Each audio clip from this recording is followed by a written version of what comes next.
নমস্কার বন্ধু, আমি সন্দীপ বাগ। আপনারা দেখছেন Sandeep Bag for you YouTube channel. আজ জাভাস্ক্রিপ্টের 46 নম্বর ক্লাস। আজকের ক্লাসে আমি আপনাদের সঙ্গে আলোচনা করব মাল্টি ডিমেনশনাল অ্যারে সম্পর্কে। মাল্টি ডিমেনশনাল অ্যারে কি, কেন, কিভাবে, কিসের জন্য ব্যবহার করা হয় জাভাস্ক্রিপ্টে বিস্তারিত আলোচনা করব। তবে অনুরোধ করব এই ক্লাসটি দেখার আগে জাভাস্ক্রিপ্টের অ্যারে সম্পর্কে খুব ভালো নলেজ থাকতে হবে।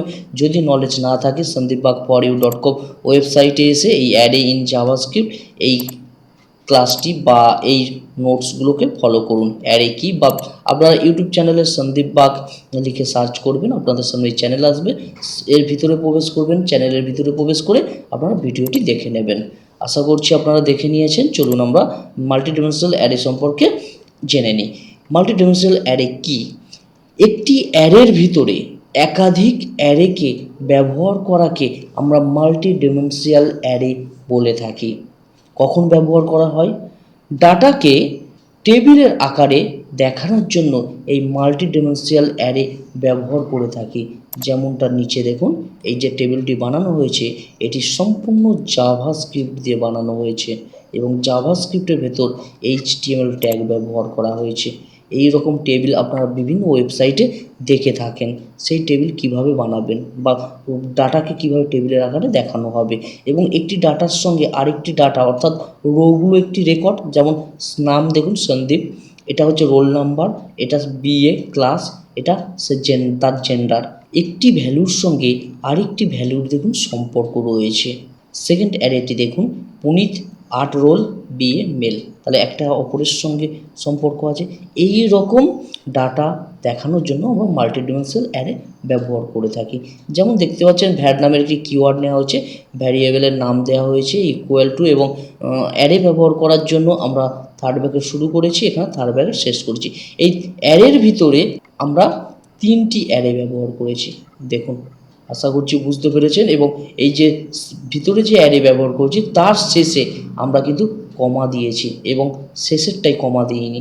এইগুলো কিন্তু খেয়াল রেখে কাজ করবেন। চলুন আমরা দেখে নিই কীভাবে মাল্টিডিমেনশনাল অ্যারে লিখতে হয়। আর 0, 1, 2, 3 এগুলো হচ্ছে ইন্ডেক্স। এইগুলো নির্দিষ্ট ভ্যালুকে কল করার জন্য ব্যবহার করা হয়।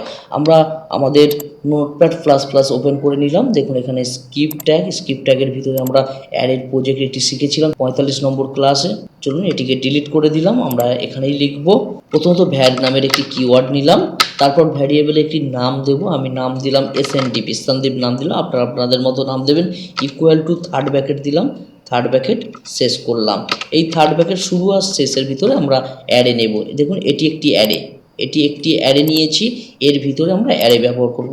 অ্যারে সেমিকোলন দেওয়া শেষ করলাম।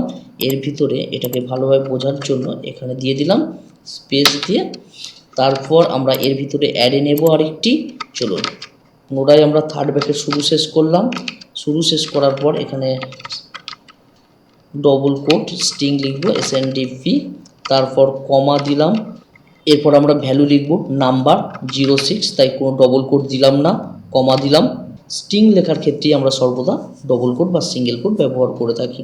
এরপর পুনরায় ডবল কোট দিলাম, স্ট্রিং পাস করব B.A, তারপর কমা দিলাম, পুনরায় ডবল কোট, এখানে মেল লিখে দিলাম, বড় হাতের দিলাম, আপনারা আপনাদের মতো লিখবেন।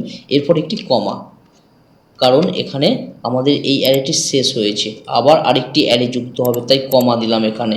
জাস্ট এটিকেই আপনারা কপি করে নেবেন, যতগুলো প্রয়োজন ততগুলো কপি করে নেবেন। কপি করার পর এখানে নাম চেঞ্জ করবেন।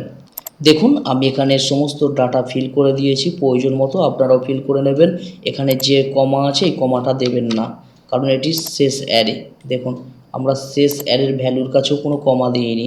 এইগুলো লক্ষ্য রেখে কাজ করবেন। দেখুন আমাদের অ্যারে কমপ্লিট হয়ে গিয়েছে। দেখুন এখানে অ্যারে, এই যে মূল অ্যারে আছে, মূল অ্যারের ভেতরে আমরা 3টি অ্যারে ব্যবহার করেছি। একেই মাল্টিডিমেনশনাল অ্যারে বলা হয়। এখন আমরা কল করব। চলুন তার জন্য আমরা documents DOCUMENT document WRIT right parenthesis semicolon দিলাম। এর ভিতর আমাদের অ্যারের নাম দিতে হবে। অ্যারের নাম কি আছে? সন্দীপ, SNDP দিলাম। এরপর আমরা ইন্ডেক্স দেব। ইন্ডেক্স দেওয়ার জন্য থার্ড ব্র্যাকেট দিলাম। থার্ড ব্র্যাকেট আমরা কি দেখতে চাইছি, কোন ভ্যালুটিকে আমরা দেখতে চাইছি, চলুন আমরা এখানে প্রবেশ করি। আমরা দেখতে চাইছি প্রথমত এই নামটা BA, পুনিত কিসে পড়ে, বিএতে, তাহলে এর ইন্ডেক্স কি হবে, এর ইন্ডেক্স হবে 1 1 2 1 2। দেখুন ইন্ডেক্স এখান থেকে শুরু হবে 1 2। চলুন আমরা লিখে দিই, প্রথমত 1 লিখে দিলাম, তারপর পুনরায় থার্ড ব্র্যাকেট নেব, থার্ড ব্র্যাকেটের ভিতর 2 লিখে দিলাম। দেখুন সেভ করলাম, ফাইলটি ওপেন করব, জাভাস্ক্রিপ্ট ফাইল, দেখুন ওপেন উইথ গুগল ক্রোমে ওপেন করলাম। দেখুন এখানে বিএ দেখা যাচ্ছে, আর এখানে আমাদের কিছু কোড আছে HTML, সেগুলোকে ডিলিট করতে হবে। দেখুন এগুলো ডিলিট করে দিলাম, সেভ, ব্রাউজার ওপেন, রিফ্রেশ। দেখুন বিএ দেখাচ্ছে। আশা করছি বুঝতে পেরেছেন। চলুন আমরা আরও কিছু দেখে নিই। এখানে দেখুন আমি এই নাম দেখতে চাইছি, তাহলে 1 প্রথমে 0 দিয়ে শুরু হয়, 0, তারপরটা 1, তারপরটা 2, এখানে 3টে নিয়েছি বলে, আপনি একাধিক নিলে বাড়তে থাকবে ইন্ডেক্স 1 0। দেখুন এখানে আমরা প্রথমেরটা 1 লেখাই আছে, তারপরটা 0 লিখে দিলাম, 0, সেভ করলাম। পুনিত নামটা দেখাবে, ইন্ডেক্স ফাইল, দেখুন পুনিত দেখাচ্ছে। এইভাবে আপনারা কল করতে পারেন। আর যদি আপনারা টেবিলের আকারে দেখাতে চান, সেক্ষেত্রে আপনাকে লুপ ব্যবহার করতে হবে, যেমনটা এখানে দেখানো হয়েছে। দেখুন এইগুলো আপনারা একটু দেখে নেবেন। দেখুন এখানে কোডও দেওয়া রয়েছে, আপনারা এই কোডগুলোকেও কপি পেস্ট করে দেখতে পারেন। এবং এখানে আমরা টেবিলের আকারে যদি ওই ভ্যালুটাকে দেখাতে চাই ঠিক এই রকম, সেক্ষেত্রে আমাদের একটি লুপ ব্যবহার করতে হবে। দেখুন এই যে লুপ আছে, এই লুপটি ব্যবহার করতে হবে। চলুন আমরা লুপ ব্যবহার করে নিই। এখানে আমরা একটি লুপ ব্যবহার করব, ফর লুপ নিলাম, প্যারেন্থেসিস ভ্যার নামের একটি কিওয়ার্ড নিলাম, ভ্যারিয়েবলের নাম এক্স দিলাম, ইকুয়াল টু 0, ভ্যালু অ্যাসাইন করলাম। এরপর কন্ডিশন লিখব, লুপটি কতবার চলবে, তাই এক্স ভ্যারিয়েবলের নাম দিলাম এবং লেস দ্যান দিলাম, লুপটি কতবার চলবে, 3 বার চলবে।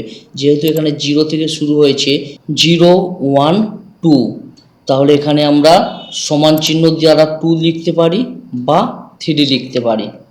দেখুন 3 লিখলাম, অর্থাৎ 3-এর নিচে পর্যন্ত চলবে, 3 হবে না, কারণ এখানে যদি সমান চিহ্ন দিই আমরা, সেক্ষেত্রে এখানে 2 লিখে দিলেও কাজ কমপ্লিট হয়ে যাবে। যদি সমান চিহ্ন না দিই তাহলে 3 লিখে দেব। দেখুন 3, আশা করছি জানেন। সেমিকোলন দিলাম, দেওয়ার পর এখন এক এক করে বৃদ্ধি পাবে, তাই এক্স প্লাস প্লাস দিলাম। এরপর এখানে কার্লি ব্র্যাকেট শুরু করলাম এবং কার্লি ব্র্যাকেট এখানে শেষ করব। দেখুন এখানে কার্লি ব্র্যাকেট শেষ করলাম। আশা করছি বুঝতে পেরেছেন।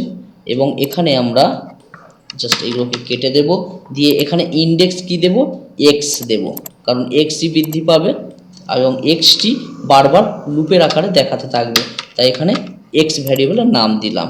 এবং এখানে একটি ব্রেক ব্যবহার করতে পারি। দেখুন সেভ করলাম, একটু দেখিয়ে দিই, ব্রাউজার ওপেন করলাম, এই ট্যাবে আসলাম, রিফ্রেশ করলাম, দেখুন দেখা যাচ্ছে একই লাইনে দেখা যাচ্ছে, তাই আমরা ব্রেক ট্যাগ ব্যবহার করব। দেখুন এখানে প্লাসের সাইন দিলাম, তারপর ডবল কোট দিলাম, যেহেতু HTML ট্যাগ ব্রেক লিখব, আপনারা এগুলো জানেন। চলুন সেভ করলাম, ব্রাউজার ওপেন, রিফ্রেশ করলাম। দেখুন, এবং এই কমা যদি আপনি তুলতে চান, সেক্ষেত্রে আপনি আরেকটি লুপ আপনাকে ব্যবহার করতে হবে, যেমনটা এখানে দেখানো হয়েছে। দেখুন এখানে দেখানো হয়েছে, এখানে দেখুন একটি লুপ ব্যবহার করা হয়েছে, এটি হচ্ছে আউটার লুপ, আর ইনার লুপ আরেকটি ব্যবহার করা হয়েছে। এই ইনার লুপটি যদি আপনি ব্যবহার করেন, সেক্ষেত্রে কমা আর থাকবে না। এগুলো আপনারা একটু দেখে নেবেন। এবং এর সঙ্গে আমরা HTML ট্যাগও ব্যবহার করেছি এই টেবিল আকারে দেখানোর জন্য, এই ডাটাকে টেবিলের আকারে দেখানোর জন্য। আপনাদের যদি কোনো সমস্যা হয় তাহলে আমাকে কমেন্ট করতে পারেন, তাহলে আমি দেখিয়ে দেব যে টেবিল আকারে কিভাবে লিখতে হয়। খুব সহজ, আপনারা এগুলো একটু দেখে নেবেন।